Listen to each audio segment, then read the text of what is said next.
ইরানকে ভয় দেখাতে ডিয়েগো গার্সিয়ায় B-2 বোমারু বিমান জড়ো করেছে আমেরিকা। ট্রাম্পের এত চেষ্টা সত্ত্বেও আশ্চর্যজনকভাবে ইরানের মাথা নত করতে পারছে না শক্তিধর এই দেশ।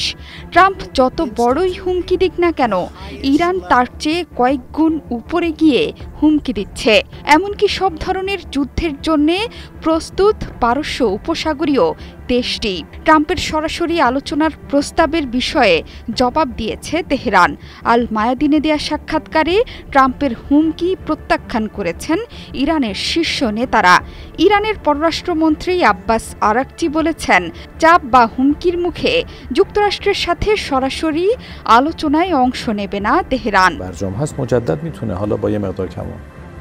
অন্যদিকে ট্রাম্পের হুমকিকে উড়িয়ে দিয়েছেন IRGCর উপকমান্ডার ব্রিগেডিয়ার জেনারেল আলী ফাদাভি। বলেছেন, যে কোনো আগ্রাসনের প্রতি ইরানের প্রতিক্রিয়া হবে আনুপাতিক। এক্ষেত্রে প্রতিপক্ষের প্রচেষ্টার চেয়েও বেশি হতে পারে বলেও মন্তব্য করেছেন। তিনি হুঁশিয়ারি দিয়ে বলেছেন, মার্কিন যুক্তরাষ্ট্রের সাথে সংঘর্ষের জন্য অধীর আগ্রহে অপেক্ষা করছে IRGC বাহিনী। সাবেক মার্কিন প্রেসিডেন্ট রোনাল্ড রিগানের উদাহরণ টেনে তিনি বলেন,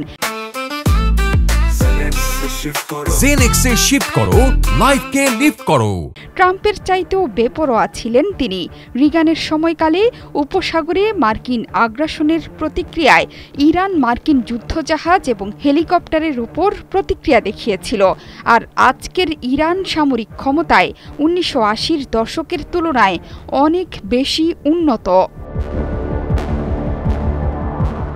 আমেরিকা কোনো ভুল করার সাহস করবে না বলেও হুঙ্কার দেন IRGCর উপকমান্ডার। পাশাপাশি মার্কিন হুমকি প্রত্যাখ্যান করেছেন IRGC অ্যারোস্পেস ফোর্সের কমান্ডার ব্রিগেডিয়ার জেনারেল আমির আলী হাজিজাদে। এই হুমকিকে রসিকতার সাথে তুলনা করেছেন তিনি। ইরানি কর্মকর্তাদের এত সাহসের নেপথ্যে তাদের বিশাল সমরাস্ত্রের ভাণ্ডার। ইরানের কাছে আছে প্রায় 3000 ক্ষেপণাস্ত্র। ইরানের আছে নিজস্ব প্রযুক্তিতে তৈরি ক্রুজ মিসাইল। শুধু তাই নয়, দেশটির হাতে আছে এমন সব ব্যালিস্টিক মিসাইল যা পশ্চিমাদের চিন্তারও বাইরে। এসব ক্ষেপণাস্ত্র ইসরায়েল, যুক্তরাষ্ট্র সহ মধ্যপ্রাচ্যের যে কোনো প্রান্তে হামলা চালাতে সক্ষম। এর মধ্যে প্রথমেই আসছে শেজিল ব্যালিস্টিক ক্ষেপণাস্ত্র, যেটি ইরানের প্রযুক্তিতে তৈরি। পূর্ববর্তী ইরানি ক্ষেপণাস্ত্র জিলজাল SRBM এর নকশার আকারে এটি তৈরি। 700 কেজির পেলোড বহনে সক্ষম শেরজিল 2000 কিলোমিটার দূর পর্যন্ত আঘাত হানতে সক্ষম। এরপর আসছে ইরানের ক্ষেপণাস্ত্র খেইবার। এটি খোররাম শহর 4 নামেও পরিচিত, যা চতুর্থ প্রজন্মের একটি ইরানি মাঝারি পাল্লার ব্যালিস্টিক ক্ষেপণাস্ত্র। এটি আরব যুদ্ধের সময় মুসলিমদের জয় করা খাইবার দুর্গের নামে নামকরণ করা হয়েছে। ইরানের ইসলামী প্রজাতন্ত্রের প্রতিরক্ষা মন্ত্রণালয়ের তৈরি ক্ষেপণাস্ত্রটি 2000 কিলোমিটার দূর পর্যন্ত আঘাত করতে সক্ষম।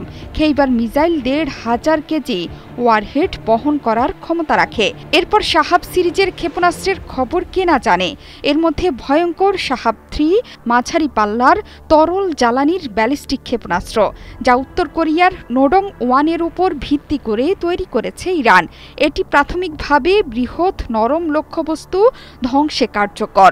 1000 থেকে 2000 কিলোমিটার পরিসরে এটি 1 টন ওয়ারহেড বহন করতে সক্ষম। শাহাব 3 এর পরিচালনা করে Islamic revolutionary guards core IRGC। এছাড়াও আছে ইমাদ, গদর, ফাত্তাহ, কদর সহ হাজার হাজার ক্ষেপণাস্ত্র, যা নিমিষেই পশ্চিমাদের অহংকার গুঁড়িয়ে দিতে পারে। জোহরা চৌধুরী সেতু, 71।